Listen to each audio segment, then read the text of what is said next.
நாம் செய்ய மறந்த ஒரு விஷயத்தை பற்றி இன்றைக்கி பார்ப்போமா? நம்ம வாழ்கிற வாழ்க்கையை நாம் தாங்க கொண்டாடணும். குறையே இல்லாத வாழ்க்கை முழுமையானதா? இல்லை, எப்படி இருந்தாலும் அதில் ஒரு சந்தோஷத்தை தேடி எடுக்கிறவங்களுடைய வாழ்க்கை முழுமையானதாக வாழ்கிறாங்களா?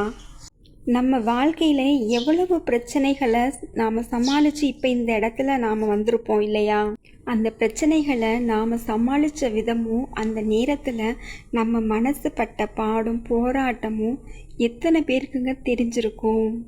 யாரும் பார்க்காத, யாருக்கும் தெரியாத நம்ம கண்ணீர் துளி நம்ம தலையணையோடு மட்டும்தானுங்க கலந்துருக்கோம் இல்லையா?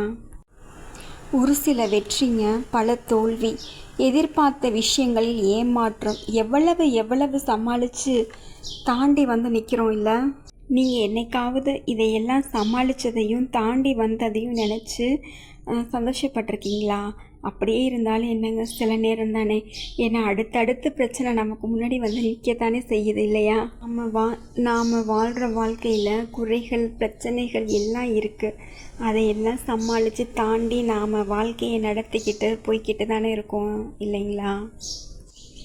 பழைய பாதை, நாம் கடந்து வந்த பாதை, இதையெல்லாம் ஒரு நிமிஷம் எப்பயாவது திரும்பி பார்க்கும்போது இதெல்லாம் நானாக செஞ்சேன், நான் இப்படியா அப்படின்னு சொல்லிட்டு நம்மளை நாமே பரவாயில்லடா, இந்த சூழ்நிலையை இப்படி கையாண்டோம், இந்த மனிதர்கள்கிட்ட நம்ம இப்படி இருக்க கற்றுக்கிட்டோன்ட்டு சில விஷயங்கள் வந்து நமக்கு போய் பாடமாக இருக்குதானே.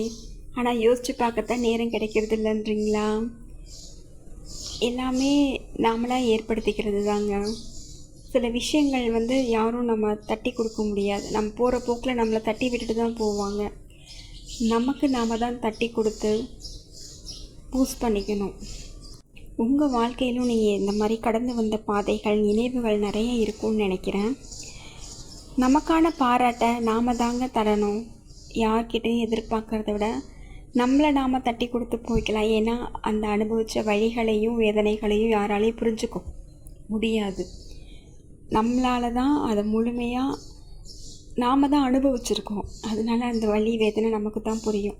நமக்கு நாமே ஆறுதல் சொல்லி தட்டி கொடுத்துட்டு அடுத்து என்னன்றதை நம்ம பார்த்து போய்கிட்டே இருப்போங்க. யாருடைய கருத்துக்களுக்கும் முதலிடமும் முக்கியத்துவமும் கொடுக்க வேண்டாம் என்பது என்னுடைய கருத்து.